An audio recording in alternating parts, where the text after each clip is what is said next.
Halo semua, Assalamualaikum warahmatullahi wabarakatuh. Terima kasih banyak-banyak kerana sudi mendengar podcast saya pada hari ini. Dan podcast saya pada hari ini adalah tentang cerita-cerita seram yang dialami oleh sekumpulan orang ataupun secara individu. Ya. Dan saya harap anda akan menunjuk sokongan untuk saya, dan saya harap anda akan terhiburlah dengan kisah-kisah yang saya akan ceritakan, kisah-kisah yang saya akan berkongsi dalam segmen Seram Babe with Izdan. Okay, so saya ada satu cerita ni nak saya kongsikan kepada semua orang. Ya, ia tentang asrama. Kalau anda tahu apakah asrama, asrama itu adalah tempat pelajar ataupun budak-budak ya menginap untuk belajar agama ataupun untuk bersekolah dan tinggal di sana buat sementara waktu, ya. So saya tak nak bercakap panjang, saya akan terus ke kisahnya, ya. Tolong share, tolong like kalau anda rasa terhibur dan anda mahu saya berkongsi lagi kisah-kisah ataupun pengalaman. Dan pengalaman anda juga saya boleh berkongsi. Anda boleh direct message saya di IG saya, ataupun anda boleh Telegram saya. Nanti saya akan letakkan link Telegram saya di bio Instagram saya. Okey? Okey, jangan kita tunggu lama-lama. Ayo kita ke kisahnya. Assalamualaikum. Buat pertama kali saya nak berkongsi sebuah kisah berkaitan makhluk ciptaan Allah Subhanahu Wa Taala yang kita kenal sebagai jin atau syaitan. Dan ini merupakan pengalaman yang saya alami sendiri. Mohon maaf jika terdapat sebarang salah silap di sepanjang penceritaan ini. Peristiwa ini berlaku lebih kurang pada tahun 2000. Ketika itu saya menuntut di Politeknik Johor Bahru Pasir Gudang.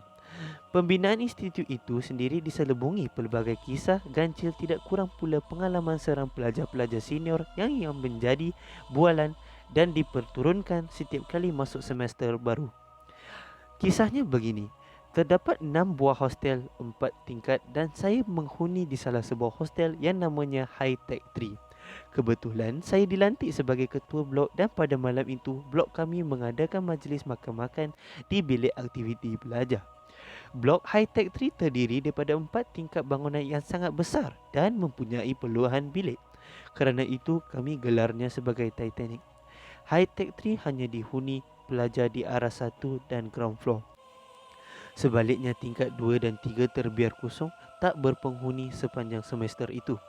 Setiap kali waktu malam jika study di muka pintu, saya yang menghuni arah 1 tak dapat menghalang diri saya daripada tergoda untuk memerhatikan 2 tingkat atas yang kosong. Sebuah pemandangan yang mampu membuatkan bulu rumah saya tegak berdiri. Sesekali terlihat kelibat susuk manusia berada di antara tiang-tiang. Sesekali terasa diperhatikan oleh sesuatu dari celah-celah tingkat bilik yang kosong dan gelap. Malam itu, setelah selesai jamuan saya dan sekumpulan AJK blok bertugas membersihkan saki baki majlis, kami pun duduk di kaki 5 berhadapan bilik saya sambil borak-borak kosong. Macam biasa, topik kegemaran penghuni hostel tak kalah duduk sembang waktu malam. Begini tentulah kisah seram. Ketika itu kami sedang asyik bercerita tentang hantu tanpa badan yang kepalanya terapung-apung sedang mengganas di kawasan taman perumahan berhadapan dengan Politeknik.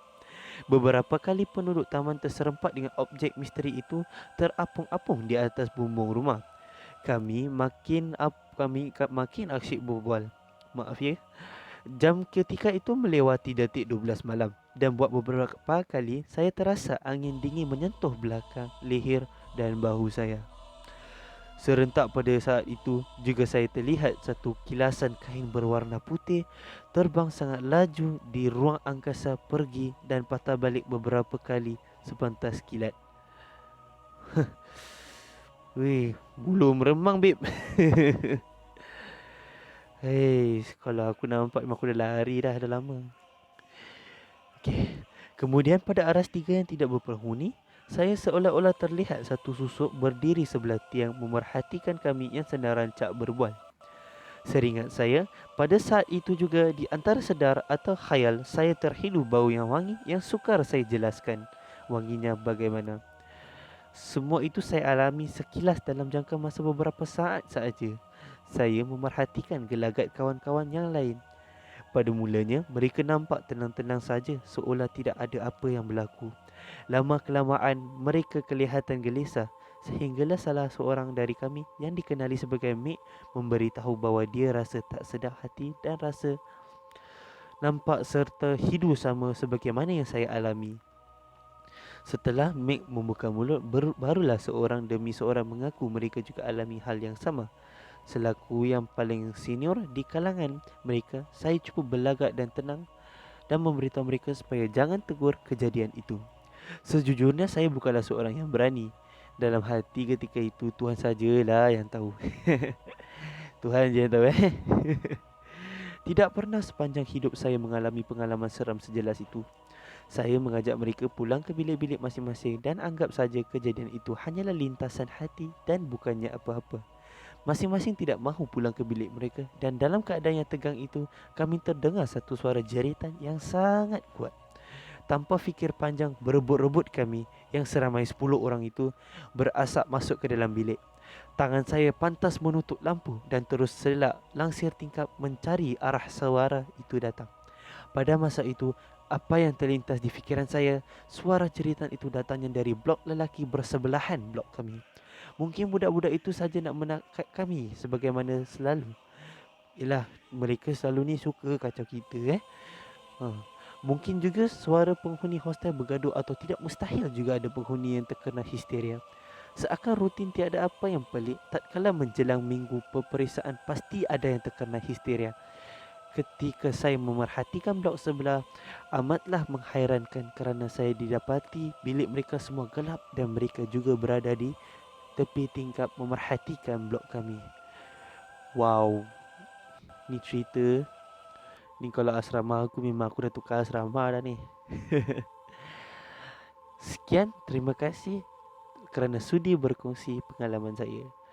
Wow, pengalaman dia agak panjang tapi panjang-panjang pun meremang juga ulu rumah saya. Tapi yalah. Okey, terima kasih kerana sudi mendengar cerita saya ya. Dan insyaAllah kita akan bertemu lagi dalam satu lagi podcast di dalam segmen Seram Bib bersama Istan. Sekian, Assalamualaikum warahmatullahi wabarakatuh.